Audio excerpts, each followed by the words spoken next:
Hello guys, my name is Larry. Now welcome to the video today. If any of y'all have been following me, you know that I am a veteran and I'm going through the claim process on disability. I did put out one of my first videos here, I got about 10-12 days ago, and hopefully you watched that. That was on my very first C&P exam for hearing loss, and what I went through at the time of the actual C&P exam that was given to me. And as I stated, there's a lot of companies out here that are bashing a lot of these examiners. Guys, they got a job to do. And I can honestly tell you that the C&P examiner I had the first time, I think she did her job very thoroughly, just like I said in the other video. And this examiner that I used today, yesterday actually, did a fair job for me as well. She told me what to expect, what not to expect. She did show me a few things she probably wasn't supposed to, but I felt pretty comfortable with her. If I win or lose, I learned something if I lost. Now, this was, like I said, my second C&P exam, and this one, is regarding nothing but migraine headaches. Headaches or migraines. And let me start off with saying that, the examiner was about 35 miles from here, and was not a far drive for me to go, which was good. I think they pay you 41 cents per mile for attending the C&P exam. One thing I might say though is something that's really important before we dive way deep into this video, is that check your records very closely before you go to one of these C&P exams, and make sure they contain everything that's related to whatever you're filing the claim about. And what I mean, say for instance, I'll give you a good example in this one here, the migraines or the headaches. I've had these for quite some time. I'm service connected with a couple of different disabilities from 1981, and those are hearing loss with tinnitus at 10%. So there's, the migraines, anxiety, depression, and several other things can be tied into that, and that'll help you with the claim, but it must be documented. And my migraines, I kind of thought they fell into the category of headaches, but according to the C&P exam, headaches do not cover migraines. That's two separate things. I wasn't aware of that. Now, she actually went back through the records she had up online, and I'm pretty sure she had most of them records, if not all of them, and there could have been a few she may not have had. However, she did go through some of the records that she was able to pull up on her computer there in the office and show me. I see migraines here, I see migraines here, I see headaches here, headaches here, headaches here, but none of them are referencing an actual migraine. So the VA sent me to what they call a general C&P exam. Now, a general C&P exam, or general medical C&P exam is what they sent me to.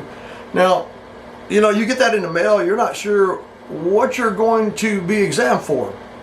And of course the VA couldn't give me any information as to what they was going to test me for. General medical exam. You think you're going to a doctor, they're going to stick a finger up your butt, check your ears, blow your nose, and check your eyes, and see if you got hair on your head or not. No, it's just a general medical exam. That's all they tell you. So I wasn't really sure what to prepare for. But had I really thought about it a little bit deeper, it would have been about migraines, because if you've got a claim open for migraines, they're going to check you for migraines.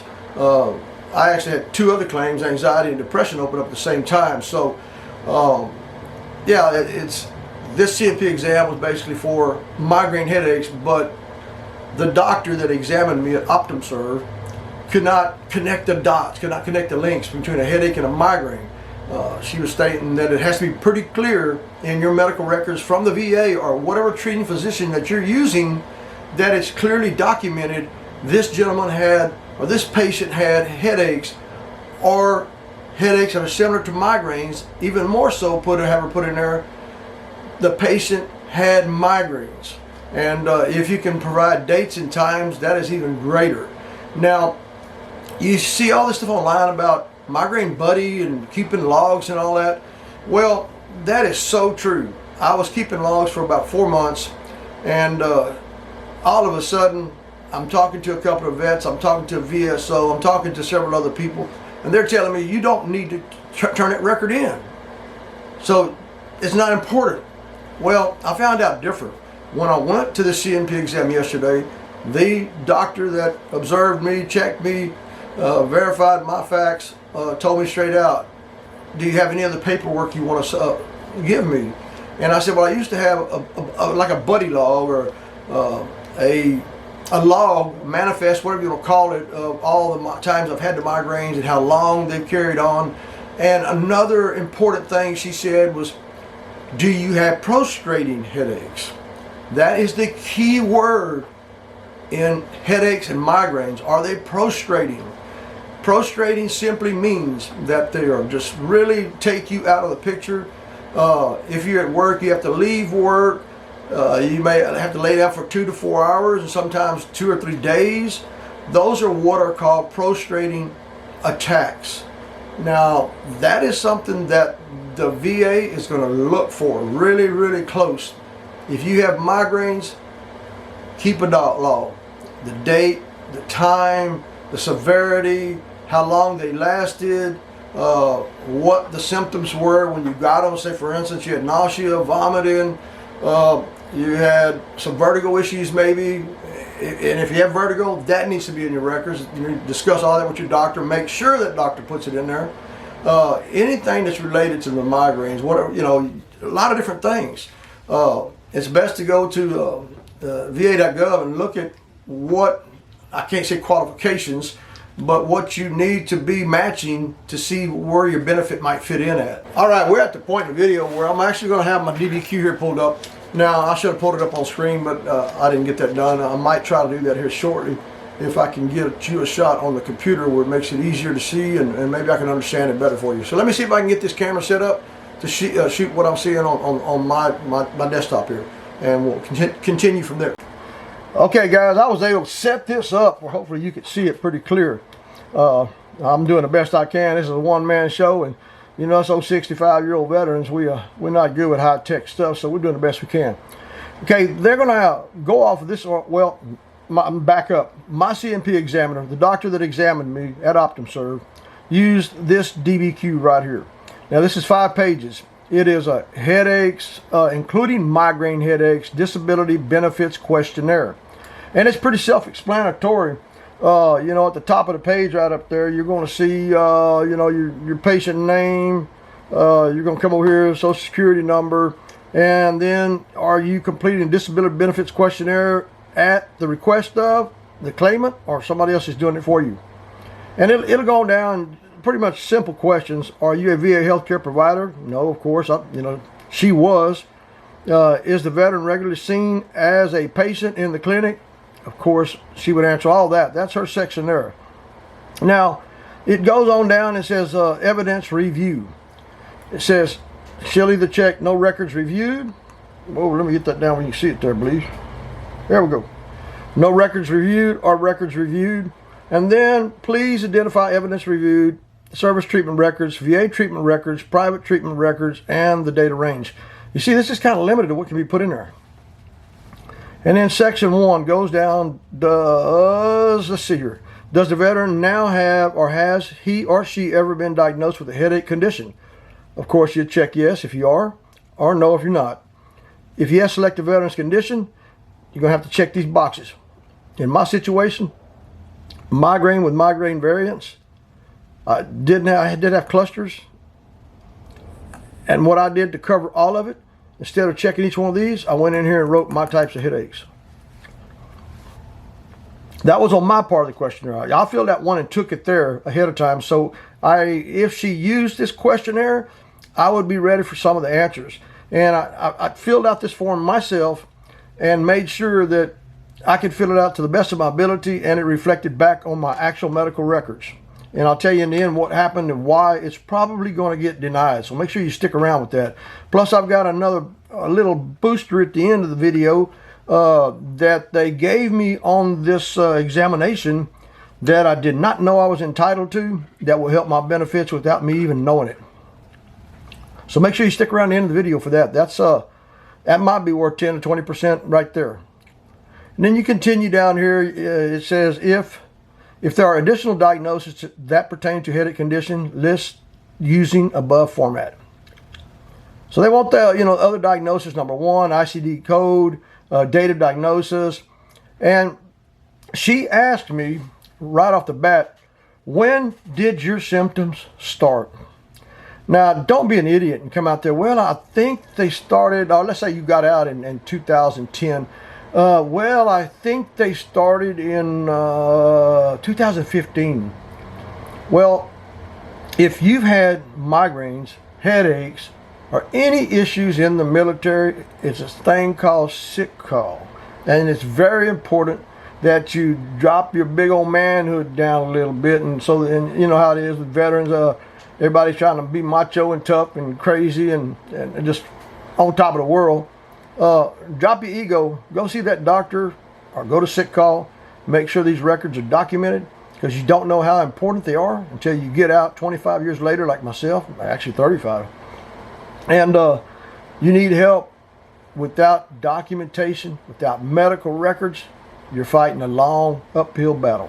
So documentation, every time you go to the doctor, make sure that doctor's documenting everything that you go in there for. I've noticed that some of the VA doctors I've seen, they're not very good at documenting issues when you come in there. They'll document 1 or 2 if you have 5, and then, okay, only 2 things are on your record. So you're looking for the other 3 that never got put in the system.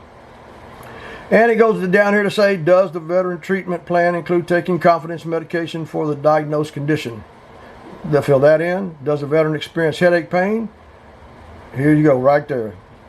There you go, pain localized, pulsating and throbbing. Okay. I had to slip away there for a second. Does the veteran experience non-headache symptoms associated with headaches? That's kind of confusing and tricky. And it says, including symptoms associated with an aura prior to headache pain. In my case, I did have.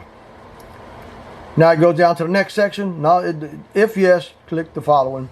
Nausea, vomiting, sensitivity to light, and goes on down, just keeps on going. Then on box 3C, indicate duration of typical head pain. There's what you'll check off there. The more common it is, the higher the percentage rating will be. Back to what I was saying earlier, that I was keeping was a diary or a logbook of my headaches, and was told not to. I didn't need that, trashed it. I'm going to go back and see if I can find it on my hard drive on my computer. And if I do, I'm going to reprint that. And I am going to send it back into that C&P examiner. Now, if she looks at it, I don't know if it'll make a difference. I don't know. But you do what you think you possibly can to help your claim.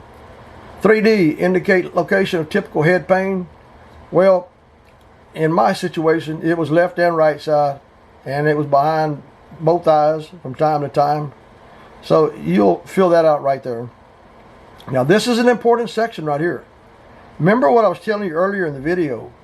Prostrating attacks of headache pain. This is going to make or break your claim right here. This is one of the most important terms, words, phrases that needs to be in your statement, in your medical records, or anywhere you can get it where the C&P examiner has access to it. The VA purpose, the term prostrating means causing extreme exhaustion, powerlessness, debilitation, or incapacitation with substantial inability to engage in ordinary activities. Please complete both question 4A and 4B. Now, let's say you've got a migraine headache, and it's, let's say it happens twice a week. Okay, that's 8 times a month on an average. So you're going to be checking greater than once per month. Now, let me repeat what the C&P examiner told me. If you have in excess of 56 prostrating headaches per a year, now that seems like a lot, but really it is not. In my situation, some days, some months I may have 8, some months I may have 10, some months I may have 6. You never know how many you're going to have. But back to what she was quoting me, if you have more than 56 prostrating headaches per a year, which will put you up there in a higher percentage brackets, and your compensation will be much higher, you will have to provide what they call financial reports. Something showing how much money you make each year. Now that doesn't make a lot of sense, but that's exactly what the C&P examiner told me. You will have to report to the not the IRS but the VA how much what your income is. And I guess the reason they do that is because, okay, if you have 2 prostrating attacks per a week and you miss say 4 days of work and you're making $100 per day, you're losing $400 for that week. Now I know those numbers will be quite a bit more than that, but that was just an example. So this is something you may want to check into on prostrating headaches or prostrating migraines, the maximum number before the VA wants to know how much money you make. So that's kind of like a privacy deal there. Does the veteran have completely prostrating and prolonged attacks of migraines and migraine pain? Just answer the boxes there. Down here it says 5A, does the veteran have any percentage of pertinent physical findings, complications, conditions, signs, or symptoms related to the conditions listed in the diagnosis section above? Pretty self-explanatory. And then it goes on and on and on. Diagnostic testing, functional impact, remarks, and then the examiner fills this box in here. Now, what I just told you was the section or the free thing that I was going to put in at the end of this video about the prostrating attacks and the amount you can have before the VA asks for your records of your income. Now, that is not put in ice. That's just what the C&P examiner told me. I don't know how true that is, but it is something you need to think about. Okay, now we're back to the part where I can see and you can see my ugly. But you know, guys, I hope this information helped you in a little bit, in some form or fashion. I'm actually going through these videos at each C&P exam that I go through and trying to pass on information that might help you get through some of these C&P exams, because it's not very, I don't know how to say it. You get to the point where you wonder, you know, what information you need to take. You're not getting any help from the veterans.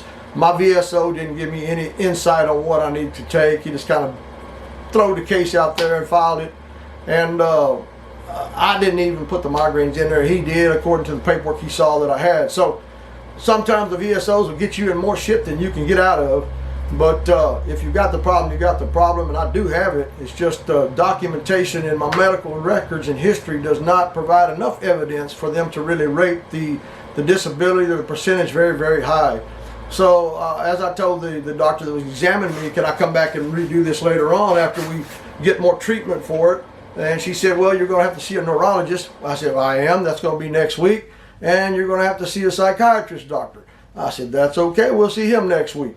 But there's some examinations they want you to go through, and they want to do a CAT scan of the brain, which the VA is doing that. They're paying for it. I don't have a problem with that. That's great. So I'm going to get all those done, and excuse me, I'm going to get all those done, and then look at those reports, make sure that the doctor does have that information in my medical records.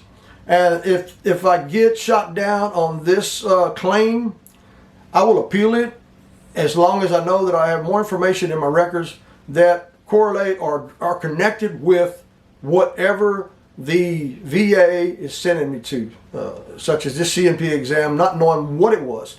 It just said general checkup, general medical exam. That's, you know, it kind of leaves you out there, what are you going for? But no, guys, back to what I was saying. There are some, or a lot of these companies out there, and I'm not going to call a bunch of names, but you know, you got VA Claims Insider, you got Combat Craig, you got a bunch of guys out there, and some of them are bashing the hell out of these C&P examiners.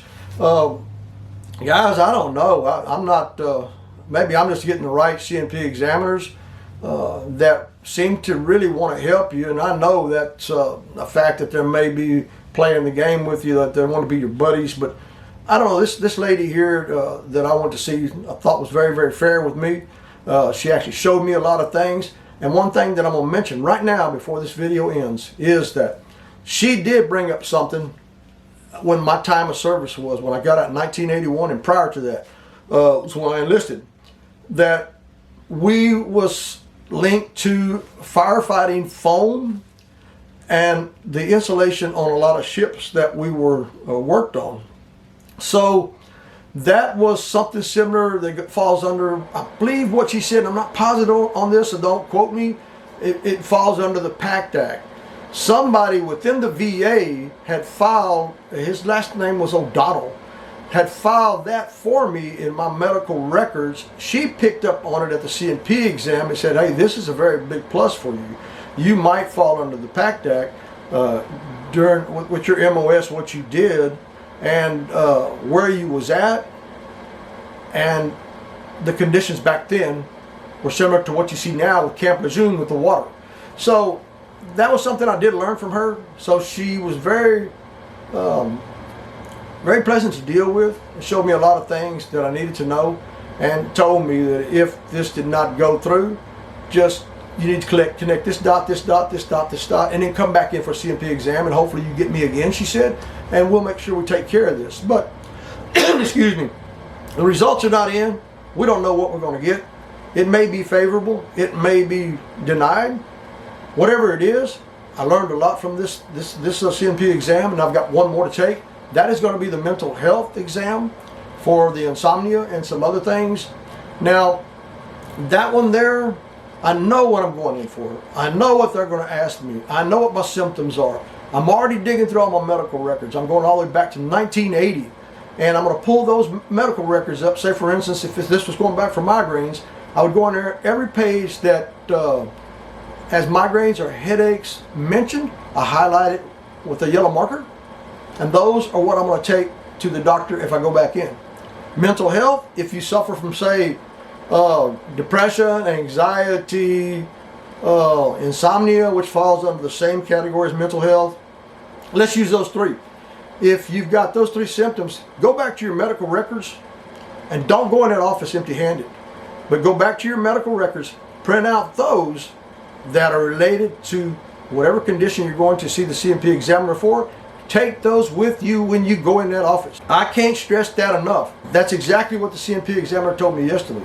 And I'm back up again about the migraine law. So if you're going in for mental health exam, for a C&P exam for mental health, make sure, take the time, find somebody if you can, go through your records, highlight every little thing in there related to whatever you're going in for. Like I stated, mental health, insomnia, depression, anxiety, whatever they might be, highlight them with a marker. So when you go in to see that C&P examiner, you'll be able to lay that paperwork out there and say, ma'am or sir, look wherever you see the highlights, and that is how my condition is service connected. Well guys, I've rambled on enough, and I hope that you get out there and help me share this video to other veterans that might need it. And if you've got any questions or comments, post them down below. I look at this stuff and I read and I do respond. By you hitting the thumbs up, like, and subscribe button, this video helps get out there further than it would if you don't do that. And every minute this video plays, let it play. If you're not watching it, let it play. As long as it's playing, YouTube loves it. They put me up there a little higher, which I really need because we're just a mom and pop channel. But it gets out there and touches other veterans, and those veterans can help other veterans, and we can all help each other when it comes to fighting the VA with these medical claims. So guys, thumbs up, like, and subscribe. I'll see you in my next video, and that will probably be my C&P exam number 3 for mental health. So make sure you subscribe.